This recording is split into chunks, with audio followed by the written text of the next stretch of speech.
You mentioned two big ones, the Jussie Smollett issue. What do you think about that at the current time? Your reaction when you saw the charges that came out? Well, in my personal opinion, is that you judge nothing before it's time. You know, you get different accounts of what's going on, you know, from day to day, and you know, it kind of changes, you know, from one situation to the next, and you know, one day it's the government, the next day it's what he says. So you know, it's just you just judge nothing before it's time. So you have to kind of wait for the outcome. Yeah, and there were a lot of people when he first said he was attacked.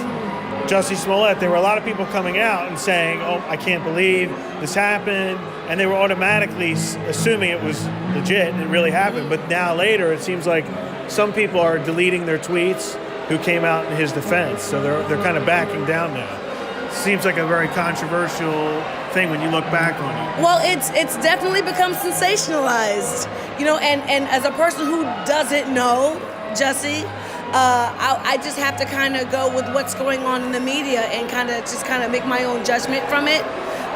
But again, you can't judge anything before it's time because it's still early days, I feel like, in this situation. And I think, unfortunately, it's going to be ongoing, you know, for some time.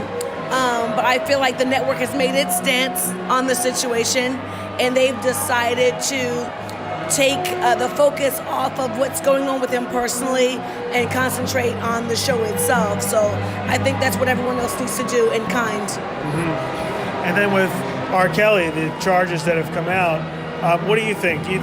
Are you surprised when you saw the allegations, the documentary, and then the charges? Unfortunately, I'm not very surprised with the allegations when it comes to R. Kelly. In my personal opinion, I feel like he just needs to get some professional help to deal with some of the demons he has in his life. And I myself, I'm just gonna pray for him and keep it moving. Yeah, Quincy Jones was interviewed, and he was saying he wasn't surprised either, and he thinks his career is over and Jussie Smollett's career is over. But it is an ongoing thing, like you said. I personally, I don't think Jussie Smollett's career is over. R. Kelly's career's been over for a while. I think that this is a moment that he's taking a moment from. He hasn't put out any new music. He hasn't had any, you know, new sensational moments. I just, again, I feel like he just needs to seek some professional help so that he can deal with some of the demons he's internalizing. Gayle King kept her cool during that exchange when he was standing up and yelling. The CBS interview. Oh my gosh.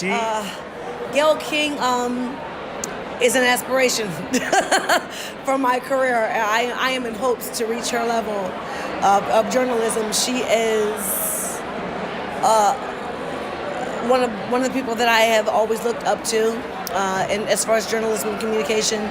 She and of course Oprah, they're my idols, and of course Barbara Walters.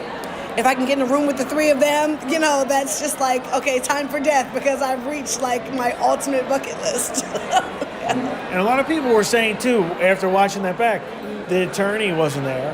Okay. R. Kelly's attorney wasn't there, which was interesting. And then other people were like, why did he even do that interview? Because when you walk away from it, there are some observers saying it made him look just like what people were describing in the documentary, with the temper and the short temper. So do you think it did him any favors doing the interview, or did it actually help his case? In my personal opinion, I feel like he was ill-advised. However, he did what he felt like was best for him at this point in his career, at this juncture.